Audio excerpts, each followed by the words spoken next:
الذين اتخذوا مسجدا ضرارا وكفرا وتفريقا بين المؤمنين وإرصادا لمن حارب الله ورسوله من قبل وليحلفن إن أردنا إلا الحسنى والله يشهد إنهم لكاذبون. سبحان اللہ. اس آیت کریمہ میں اللہ تبارک و تعالی نے منافقین کے ایک اور گروہ کا ذکر کیا. جیسے کریم آقا صلی اللہ علیہ وآلہ وسلم کے صحابہ کرام علیہم رضوان کے مدینہ منورہ میں دو بڑے قبیلے تھے، ایک اوس اور ایک خزرج. ایک اوس اور ایک خزرج. اوس قبیلے میں بھی بڑے بڑے صحابہ تھے اور خزرج میں بھی اجلہ صحابہ کرام علیہم رضوان تھے. تو مسجد قباء کے گرد، کیونکہ کریم آقا علیہ السلام جب مدینہ منورہ میں تشریف لائے تو پہلا قیام حضور کا مسجد قباء جس علاقے میں ہے اس بستی قباء میں تھا. قباء میں حضور تشریف فرما ہوئے، اس بستی کے اندر ہفتہ یہاں رہے اور مسجد کی بنیاد رکھی. پھر یہاں سے آقا علیہ السلام تشریف لے گئے مدینہ منورہ. تو یہاں چونکہ آقا علیہ السلام نے مسجد شریف تعمیر فرمائی، اس کی بنیاد رکھی مسجد قباء کی. مسجد جب آباد ہو گئی، صحابہ کرام علیہ رضوان جو ہیں وہ جوک دور جوک اس میں آنے لگے. مدینہ منورہ میں کام جو ہے وہ عروج پہ پہنچا. مختلف علاقے جو ساتھ کے تھے وہ سارے فتح یاب ہونے لگے. اوس قبیلے کے منافقین تھے وہ، اور ایک خزرج قبیلے کا منافق تھا بندہ. اس کی کنیت تھی ابو عامر، اور یہ مشرک تھا. شرک چھوڑ کر اس نے نصرانیت قبول کر لی، عیسائی ہو گئے. یعنی اسلام کا آفتاب گھر میں روشنی پا چکا ہے، چمک اٹھا ہے، لیکن یہ بندہ یہ شام گیا اور وہاں سے نصرانی بن گیا. نصرانیوں کی تبلیغ سے متاثر ہوا اور نصرانی بن گیا اور ان کا راہب بن گیا. چھوٹا موٹا بھی نہیں، بڑا فنیر بندہ بنا ان کا. اور آپ حیران ہوں گے، ابا اتنا بدبخت ہے اور اس کا بیٹا اللہ اکبر کبیرہ حضرت سیدنا حنظلہ رضی اللہ تعالیٰ عنہ احد میں شہید ہوئے ہیں. شادی کی پہلی رات ہے، پہلی رات ہوئی جی شادی ہو کے آئی ہے. رات گزاری ہے اپنی گھر والی کے ساتھ. صبح کے وقت نہانے کے لیے نہ پانی اٹھایا، انہوں نے سر پہ ایسے انڈیلنے لگے.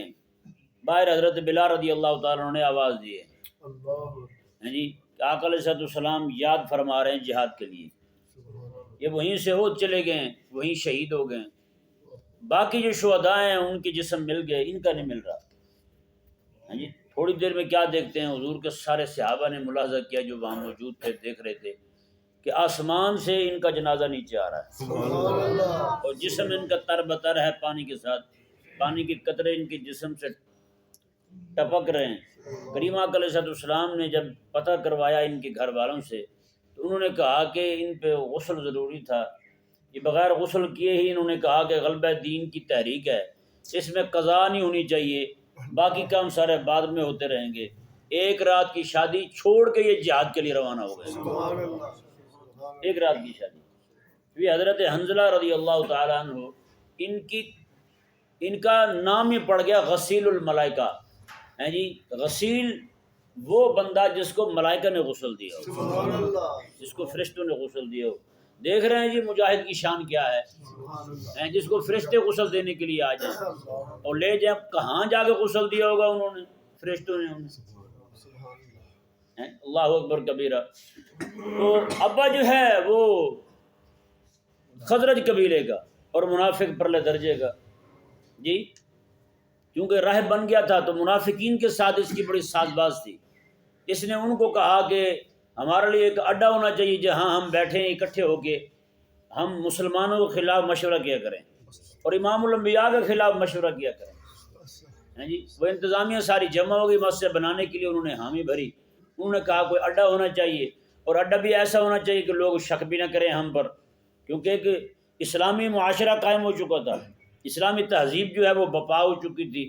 پورے مدینہ میں، قباء میں اور اوالی میں، پورے علاقوں میں، دائیں بائیں ہر طرف، کیونکہ یہ جس دور میں مسجد بنانے کے لیے ان کو شوق اٹھا ہے، یہ وہ دور تھا جب میرے آقا صلی اللہ علیہ وآلہ وسلم مدینہ پورا فتح کر چکے ہیں، اس کے علاقے سارے فتح کر چکے ہیں، مکہ کو فتح کر چکے ہیں، باقی سارے علاقے جو ہیں وہ حضور فتح فرما چکے ہیں. یعنی کہ 9 میں، کس سن میں؟ 9 میں جب آقا علیہ السلام تبوک جانے لگے تو ان کو مسجد بنانے کا شوق اٹھا. حضور تبوک جا رہے ہیں جہاد کے لیے، ان کو مسجد بنانے کا شوق اٹھا، مسجد تعمیر کر چکے ہیں. آقا علیہ السلام کے پاس آئے، آگ کہنے لگے حضور مسجد ہم نے بنائی ہے، یہ مقصد ہمارا نیک ہے، مقصد ہمارا نیک ہے، ہم نے اس لیے مسجد بنائی ہے تاکہ جو بوڑھے لوگ وہاں نہیں جا سکتے، بعض اوقات بارش ہوتی ہے مسجد قباء نہیں پہنچ پاتے، یا اندھیرا ہوتا ہے، اندھیرے میں سفر کرنا ذرا مشکل ہو جاتا ہے، تو ہم نے مسجد بنا دی ہے پاس قباء والوں کے لیے تاکہ لوگ جو ہیں وہاں پہ نماز پڑھیں، تاکہ لوگ وہاں پہ نماز پڑھیں. اللہ اکبر کبیرہ. اور در پردہ انہوں نے جو نئے نئے مسلمان ہوئے تھے ان کے کان اس طرح بھی بھرنے شروع کیے، ان کو وہاں سے ہٹانا شروع کیا مسجد قباء سے. ایک ایک گھر جاتے جا کے ان کو کہتے دیکھو بات سنو، آپ کو پتہ جہاں مسجد قباء بنی ہے یہاں پہلے کیا ہوتا تھا؟ مجھے پتہ ہے ہمیں یہاں گدھے بندھے ہوتے تھے فلاں شخص کے. انہوں نے کہا پھر دیکھو جہاں گدھے بندھے ہوں وہاں ان کی لید پڑی ہوگی، وہاں پیشاب پخانہ ہوگا گدھوں کا، تو اس کے اوپر ہی مسجد بنا دی گئی. تو بتائیں نماز کا سرور کیسے آئے گا؟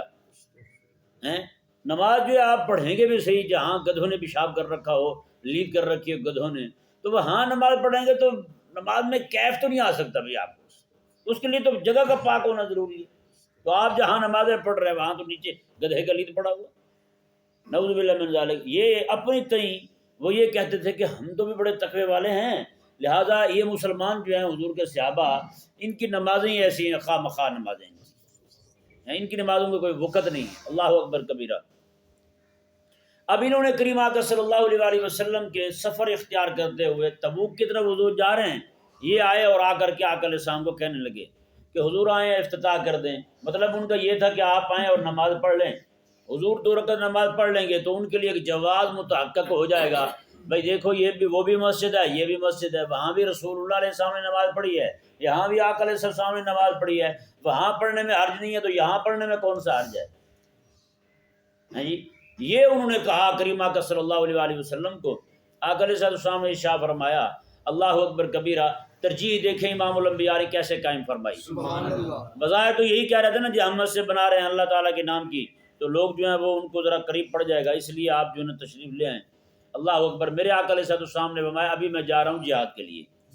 بڑا کام وہ ہے، بڑا کام کون سا ہے؟ جہاد پہ جانا. یہ باتیں بات کی ہیں. اللہ اکبر کبیرہ. اس سے ثابت کیا ہوتا ہے کہ جس وقت امت پہ آفت آ پڑے، امت تکلیف میں ہو، یہاں تو آئی نہیں ابھی، یہاں تو صرف اطلاع آئی تھی کہ وہ تیاری کر رہے ہیں، آقا علیہ السلام روانہ ہو پڑے. مسجد کے افتتاح کو حضور نہیں جا رہے. یہ نہیں فرمایا کہ آقا علیہ السلام نے چلے آپ مسجد بنا رہے ہیں 4 صحابہ یہاں رک جائیں، تم بھی مسجد کی تعمیر میں شریک ہو جاؤ. اللہ اکبر کبیرہ. یہ میرے آقا صلی اللہ علیہ وآلہ وسلم نے علم ترجیحات کا پورا ایک باب عطا فرمایا امت کو. میں جب امت کو جہاد کی ضرورت ہو نا تو اس وقت امت کو اس طرف جانا چاہیے، مسجد کی تعمیر میں مصروف نہیں ہونا چاہیے. اس وقت میری امت کو تبوک کی طرف جانا چاہیے. میرے آقا علیہ السلام نے ارشاد فرمایا کہ ابھی میں جا رہا ہوں تبوک جہاد کے لیے، وہاں سے واپس آؤں گا تو دیکھوں گا. اللہ اکبر. حضور کے جملے کمال دیکھیں. اس لیے کہ آقا علیہ السلام کی زبان مبارکہ سے جو کچھ نکلتا ہے وہ بھی اللہ تبارک و تعالیٰ کے فرمانے سے نکلتا ہے، کیونکہ آگے آ کر کے آقا علیہ السلام نے جانا نہیں تھا. اللہ تبارک و تعالیٰ کو پسند نہیں تھا کہ میرے حبیب وہاں جائیں. اللہ تبارک و تعالیٰ نے حضور کی زبان سے وعدہ بھی نہیں ہونے دیا ان کے ساتھ. بھی حضور نے یہ بھی نہیں فرمایا کہ واپس آؤں گا تو آؤں گا، نہ اللہ تبارک و تعالیٰ نے آقا علیہ السلام کے زبان اقدس پر یہ الفاظ جاری کر دیے میں ابھی جہاد پہ جا رہا ہوں، واپس آؤں گا تو دیکھوں گا آنا یا نہیں آنا. اور دیکھا کیسے؟ ابھی راستے میں ہی ہے آقا علیہ السلام، یہ بھاگ کے آئے آقا علیہ السلام کو کہنے کے لیے، ابھی وہ بھی راستے میں پہنچی نہیں ہے حضور تک. اللہ تبارک و تعالیٰ نے پہلے اگلی آیات کریمہ جو ہیں، یہ آیت نمبر 108 109 اور 110 یہ آیات کریمہ نازل فرما کے حبیب کریم علیہ السلام کو منع فرما دیا. حبیب پیارے آپ نے اس مسجد میں کھڑے بھی نہیں ہونا، باقی باتیں تو بعد کی نا، کھڑے بھی نہیں ہونا آپ نے اس مسجد میں. اور یہاں تک کہ میرے آقا صلی اللہ علیہ وسلم کے صحابہ فرماتے ہیں آقا علیہ السلام اس مسجد میں کھڑے ہوئے تو کھڑا ہونا تو حضور کا درکنار رہا. آقا علیہ السلام نے جب یہ آیت مبارکہ نازل ہوگی پھر زندگی سارے حضور اس گلی سے بھی نہیں گزرے. باقی جتنے بھی ایام تھے حضور جاتے تھے اس علاقے میں لیکن اس گلی سے نہیں گزرے آقا علیہ السلام. جی آج امت نے اسی جگہ مسجد بنا رکھی ہے. آقا علیہ السلام نے توڑوا دی تھی, آج اسی جگہ مسجد قائم ہے. نہیں, مسجد درار جو ہے وہ مشہور یہی ہے کہ مسجد لیٹرین بنی ہوئی ہے, لیکن نہیں, وہ جگہ جو ہے جہاں مسجد قباء والی درار والی جگہ ہے نا, وہاں پہ مسجد بنائی ہوئی انہوں نے باقاعدہ. ہاں جی, لیکن چھت اس کی ٹھہرتی نہیں تھی, چھت نہیں ٹھہرتی تھی, اس کی گر جاتی تھی. تو وہاں پہ لوگ جاتے ہیں زیارت کرنے کے لیے. ایک حاجی کو مجھے بتانے لگے کہ یہاں پہ زیارت تو ہے لیکن نفل نہیں ہے. نفل کتنے پڑھے ہیں یہ بیان نہیں ہوا, لیکن زیارت ضرور ہے. میں نے کہا اچھا جی. ان کا اپنا مبلغ علم اتنا تھا, وہ بدعت کو ببت کہتے ہیں. کیا کہتے ہیں؟ ببت. یہ کہنے لگے البتل, یہاں پہ نفل نہیں ہے. میں نے کہا یہ البتل جو ہے نا یہ بھی بڑا معنی رکھتا ہے یہاں پہ. بہرحال تو کریم آقا صلی اللہ علیہ وسلم نے ان کو یہ فرمایا. اب چونکہ اللہ تبارک و تعالیٰ نے ان کی مسجد تعمیر کرنے کی جو نیت بیان کی ہے نا, وہ کیا تھی؟ اصل نیت چونکہ خفیہ شے ہوتی ہے, کسی کو پتہ نہیں ہوتا. ایک بندہ باہر جا رہا ہے, کسی نیت سے جا رہا ہے, کسی ارادے سے جا رہا ہے, کوئی بندہ نہیں جان سکتا ہے یا نہیں ایسا. تو نیت سے واقف اللہ تبارک و تعالیٰ ہے, کیونکہ وہی عالم بذات الصدور ہے. نیت جو ہے یہ دل کا ارادہ کا نام ہے, اور دل کے حالات سے واقف اللہ تبارک و تعالیٰ ہے. تو اللہ تبارک و تعالیٰ نے ان کی نیت کو سایہ مبارکہ میں کھول دیا, ان کی نیت کو واشگاہ فرمایا. اللہ اکبر کبیرہ. اللہ تعالیٰ نے فرمایا والذین اتخذوا مسجدا ضرارا وکفرا, فرمایا انہوں نے مسجد بنائی ہے, مسجد درار ہے. یہ کون سی مسجد ہے؟ درار ہے, نقصان دینے والی. کون سی مسجد ہے؟ نقصان دینے والی مسجد ہے. وکفرا, اور اس مسجد کی بنیاد جو ہے نا اس کی نیوں میں کفر رکھا ہوا ہے. بنیاد ہی اس کی کفر ہے. کفر کس سے؟ کفر باللہ اور کفر بالرسول. اللہ سے بھی کفر اور رسول اللہ سے بھی کفر, قرآن سے بھی انکار اور آقا علیہ السلام کی ساری شریعت سے بھی انکار. یہ فرمایا کہ مسجد کی بنیاد ہے, یہ اساس ہے اس مسجد کی. اور فرمایا آگے وَتَفْرِيقًا بَيْنَ الْمُؤْمِنِينَ. تیسری جو ان کے ذہن میں بات تھی, اللہ تعالیٰ نے فرمایا یہ مومنوں میں تفریق ڈالنے کے لیے کیا گیا ہے, تاکہ چار نمازی وہاں سے کھینچ کے یہاں لے آئیں گے. اللہ اکبر کبیرہ. اور آگے اللہ تبارک و تعالیٰ نے فرمایا چونکہ وہ ابو عامر جو ہے یہ ذلیل فاسق, اس کو راہب کہتے تھے. آقا علیہ السلام نے اس کا نام بدل دیا, ابو عامر فاسق رکھا نام. حضور میں ابو عامر راہب نہیں ہے, ابو عامر فاسق ہے. کبھی کہتے ہیں کسی کا نام ایسا کوئی بدتمیز شخص ہو جو دین کا دشمن ہو, اس کا کوئی نام ایسا لے دیا جائے تو کئیوں کو تقویٰ جاگ جاتا ہے, نام تو غلط نہ پکاریں. اللہ تعالیٰ نے منع فرمایا کہ اللہ تعالیٰ نے مومنوں کا نام غلط لینے سے منع کیا ہے. مومنوں کا نام آپ نے نہیں لینا. ہاں جو کافر مسلمانوں کو تکلیف نہیں دیتے ان کا بھی نام نہیں بگاڑے, لیکن جو بندہ ایسا ہو جو دین کا دشمن ہو اس کا نام اس کی شان کے مطابق رکھنا, یہ تو میرے حبیب کی سنت ہے. بتائیں نا بھائی, ابو جہل جاہلوں کا ابا, یہ اس کا نام اس کے ابا نے رکھا تھا, اس نے خود اختیار کیا تھا. وہ اس کو تو ابو الحکم کہتے تھے. کیا کہتے تھے؟ ابو الحکمت, دانا, اینکر, دانشور, سکالر کہتے تھے ابو جہل کو. آقا علیہ السلام نے فرمایا یہ کچھ بھی نہیں ہے, یہ تو ابو جہل ہے. کون ہے؟ یہ جہلوں کا ابا ہے. اب بتائیں نام تبدیل کیا حضور نے؟ نہیں کیا.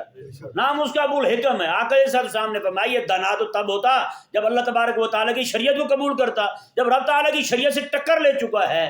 اب یہ ابو الحکم کیسا رہا؟ آقا علیہ السلام نے فرمایا یہ آج کے بعد ابو جہل ہے. کیا ہے؟ حضور کی زبان مبارکہ سے ایسے الفاظ نکلے, دین کا دشمن ہو ابو الحکم, فرمایا نہ یہ ابو جہل ہو سکتا ہے. یہ کون ہے؟ ابو جہل ہے. اللہ اکبر کبیرہ. اسی طرح ابو عامر, اس کا نام کریم آقا علیہ السلام نے بدلا, تبدیل فرمایا حضور نے نام. اس کا نام جو ہے نا ابو عامر سے آقا علیہ السلام نے, ابو عامر راہب سے ابو عامر فاسق کر دیا حضور نے. اس کو راہب نہیں, راہب عبادت گزار کو کہتے ہیں, اللہ اللہ کرنے والے کو کہتے ہیں, درویش کو کہتے ہیں, فقیر کو کہتے ہیں. آقا علیہ السلام نہ, یہ تو فاسق ہے جو اللہ تبارک و تعالیٰ کے دین کے ٹکر میں آ گیا ہے. اللہ تبارک و تعالیٰ نے مسجد قباء بنوائی, یہ مسجد درار بنوا رہا ہے. اس لیے مسجد درار بنا رہا ہے تاکہ وہاں بیٹھ کے آئے اور منافقوں کو آقا علیہ السلام کے خلاف مشورے دیا کرے.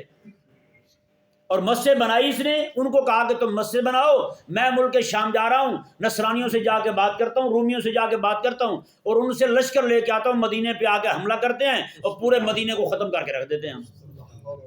مسجد درار اس لیے بن رہی ہے، مسجد درار. اب آپ خود سوچ سکتے ہیں کہ مسجد تعمیر کیوں ہو رہی ہے. آج ہمارے ہاں بھی بہت سارے مسائل ہو چکے ہیں. مساجد کے حوالے سے بات کر رہا ہوں میں. بھاول نگر ہے نا علاقہ، اس کا چک مجھے بھول گیا. آج سے کم از کم بھی کو میں یہاں نیا نیا آیا تھا، میں آج 12 سال تو تقریباً ہو گئے. تو نئے نئے میں آیا تھا، پہلا سال ہی تھا. مجھے بلایا گیا. میرے ایک دوست تھے حاصل پور میں میرے ساتھ پڑھتے تھے، مولانا اسلم صاحب. وہاں انہوں نے مجھے بلایا کہ بیان کرنے کے لیے. ربیع الاول شریف کا مہینہ تھا. اس وقت یہ وہابی دیوبندی بریلویوں کے بڑے رولے ہوتے تھے. اب تو خیر سارے چپ ہو گئے ہیں، اتنے مسائل نہیں ہوتے. کئی مولوی جو ہے نا ان کو بعض اوقات تکلیف اٹھتی ہے، اس طرح کے شور ڈالتے ہیں، لیکن اکثریت جو ہے چپ ہیں، مسائل نہیں بنتے ان کے. اب ان کو سمجھ آ رہی ہے کہ لڑنا کس کے ساتھ چاہیے ہمیں. جو جوتے پہن کے ہماری مسجد میں گھسے ہیں ان سے لڑنا چاہیے کہ نہیں؟ جو آ کے مسجد کو تالا لگا دیں، نماز نہ پڑھنے دیں، ان کے ساتھ لڑنا چاہیے. اللہ اکبر کبیرہ. تو بہرحال اس وقت جو ہے نا انہوں نے مجھے بلایا. انہوں نے کہا جی جو بھی مولوی آتا ہے تو یہ پکڑ کے ہمارے جلسے خراب کر دیتے ہیں. اہل حدیث جو ہیں، مجھے انہوں نے بلایا تو میں نے یہاں سے بخاری شریف جو ہے نا اس میں سے احادیث مبارکہ نکالی، ان کا پرنٹ نکلوائے، اور پہلے صفحے کا بھی پرنٹ ٹائٹل کا وہ بھی لگا لیا ساتھ. وہ میں نے اپنا بیگ پکڑا اور میں وہاں پہنچ گیا بیان کرنے کے لیے.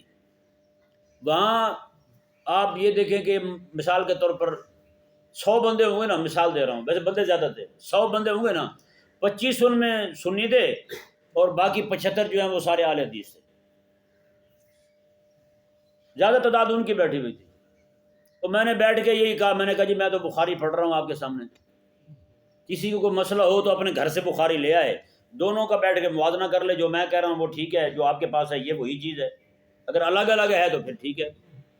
بہرحال اللہ تبارک و تعالیٰ کا فضل ہوا، میرے پورے بیان میں کسی کو بولنے کی ہمت ہی نہیں ہوئی. کوئی بھی نہیں بولا بندہ. سارے بیٹھے ہوئے تھے، ان کے مولوی بیٹھے ہوئے تھے، محلے کے علاقے کے جو مولوی تھے سارے وہ بھی بیٹھے ہوئے تھے. اب میں نے جو آپ کے سامنے بات رکھنی ہے وہ انتہائی تکلیف دہ، انتہائی دل آزاری والی بات ہے. وہ کیا ہے؟ ان کی گلی جو تھی وہ 10 فٹ کی گلی تھی. کتنے فٹ کی؟ 10 فٹ کی گلی.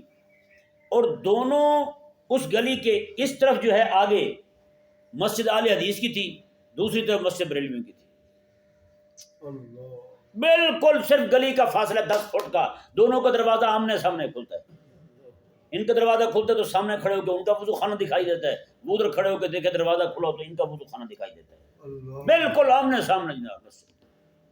میں نے پوچھا جی کیا ہوا؟ انہوں نے کہا جی یہ ہوا. میں نے کہا یار پہلے مسجد کون سی تھی؟ انہوں نے کہا بریلویوں کی تھی. میں نے کہا اگر یہی لوگ ان کو خدا عقل دیتا تو یہ یہاں پہ کو اچھی خدمت دے کے کسی تکڑے اور مضبوط عالم کو رکھ لیتے. تو یہ جو 4 لوگ اکٹھے ہوئے تھے ان کی فکر کے انہوں نے بھی آپ کے ساتھ شامل ہو جانا تھا. لیکن آپ نے کیا کیا؟ مولوی وہی رکھا ان پڑھ. نتیجہ کیا نکلا؟ مسجد 2 بن گئی. اب ایک ہی گلی ہے، بالکل آمنے سامنے مسجد، اور بڑی بڑی ہیں بھی ایک ہی سائز کی. انہوں نے ضد میں آ کے مینار بھی ایک ہی جیسے بنوائے، لیکن اندر سے سب کچھ مختلف ہے. لیکن مسجد بالکل آمنے سامنے ایسے، صرف 10 فٹ کی گلی ہے درمیان. حساب لگائیں. میں پھر وہاں سے جب آنے لگا صبح تو ایک اسی محلے کا لڑکا رات کو محفل میں تھا، اہل حدیث تھا، وہ میرے پاس بیٹھ گیا. اس نے پھر مجھے ساری سٹوری سنائی کہ مسجد بنی کیسے تھی. ہیں جی انہوں نے کہا جی وہ مولوی صاحب جو انہوں نے رکھے ہوئے تھے، وہ مولوی صاحب کا وضو پورا نہیں ہوتا تھا، پوری ایڑیاں خشک ہوتی، مسلح پہ چڑھ جاتا. یہ اہل حدیث جو تھے یہ شور مچاتے تھے، بریلویوں نے مانا ہی نہیں. انہوں نے کہا ٹھیک ہے حسن زن رکھو. انہوں نے کہا ہمارے سامنے پیر خشک ہیں، حسن زن کیا رکھیں. ایک جگہ ہم گئے نماز پڑھنے کے لیے تھی، امام جو ہے نا اس نے پیچھے سے پاؤں اٹھائے ہوئے تھے، پیچھے سے پاؤں اٹھائے ہوئے تھے.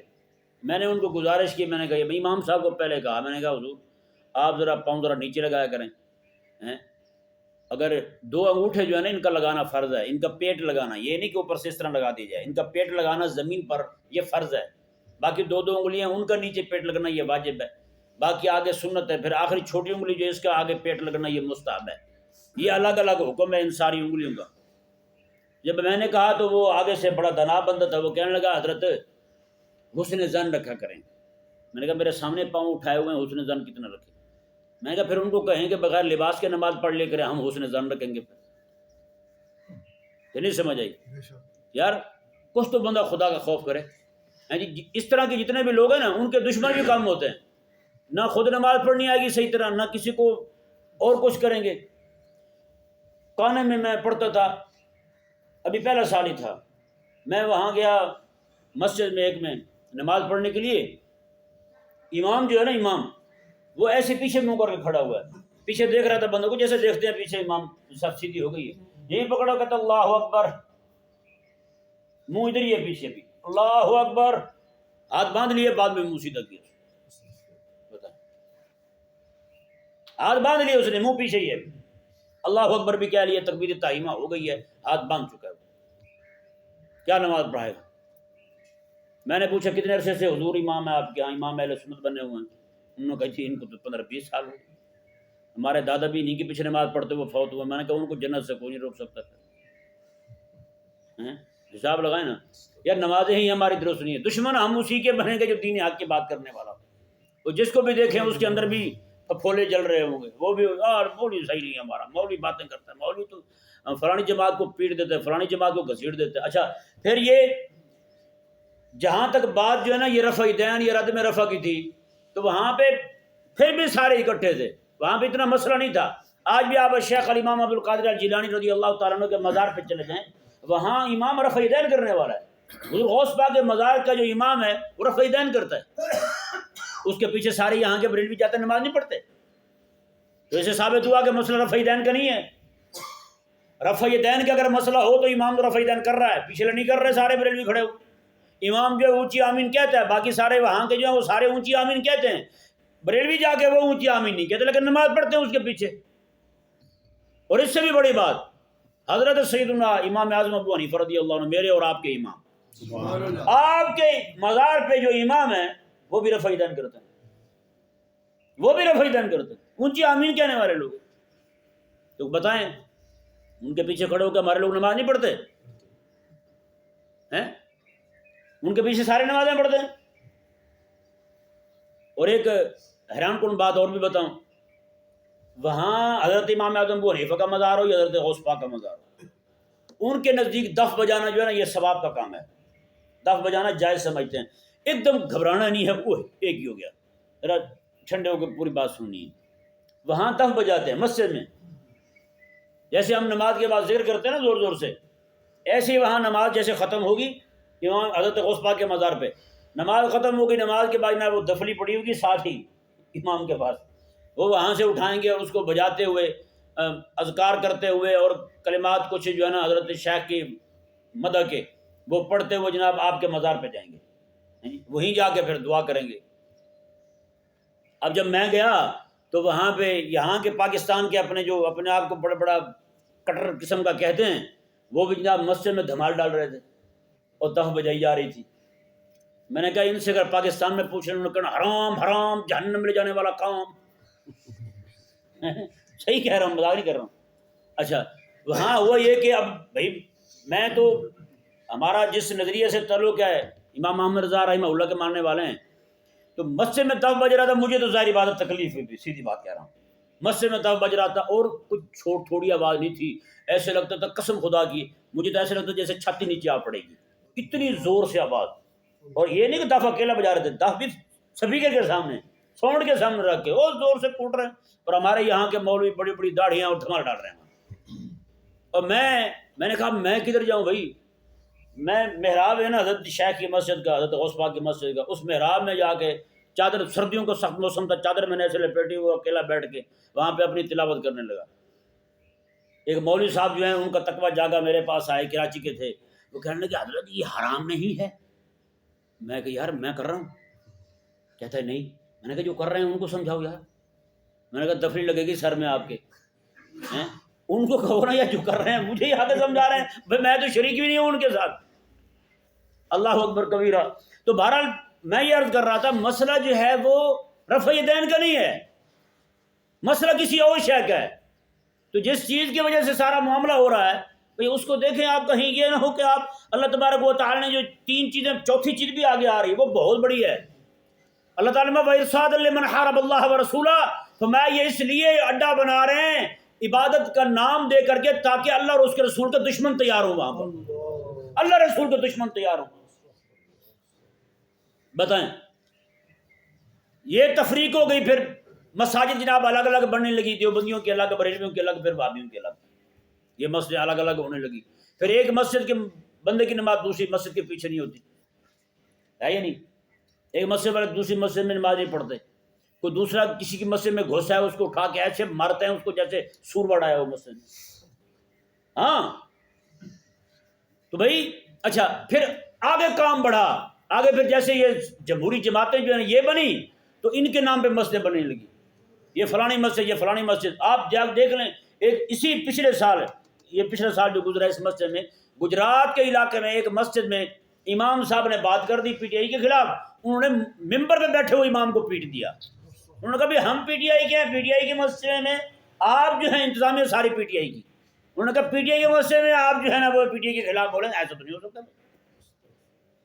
ہے جی۔ اب آگے تفریق اس طرح آ گئی، حالانکہ حکم شرع کیا تھا؟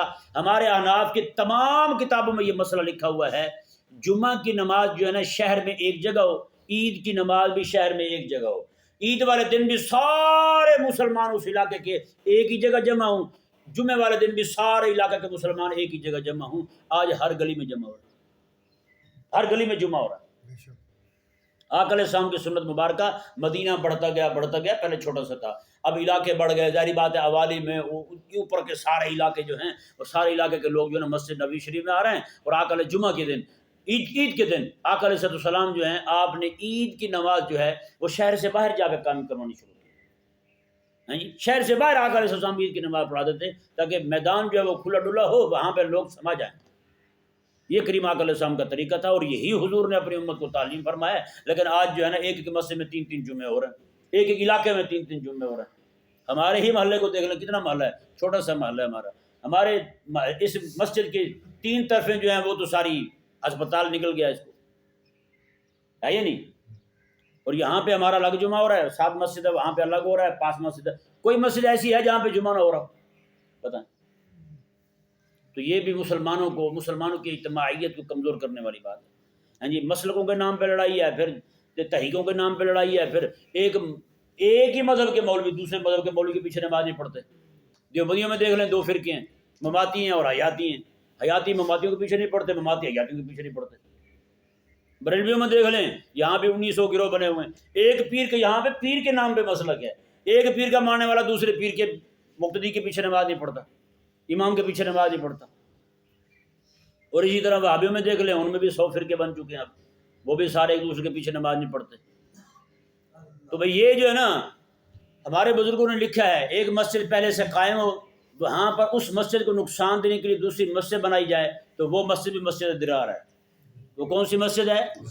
مسجد درار ہے، جس سے پہلی مسجد میں جماعت میں فرق آئے، اس کی اجتماعیت میں فرق آئے، اس مسجد کو نقصان پہنچے، تو فرمایا کہ وہ مسجد کون سی ہے؟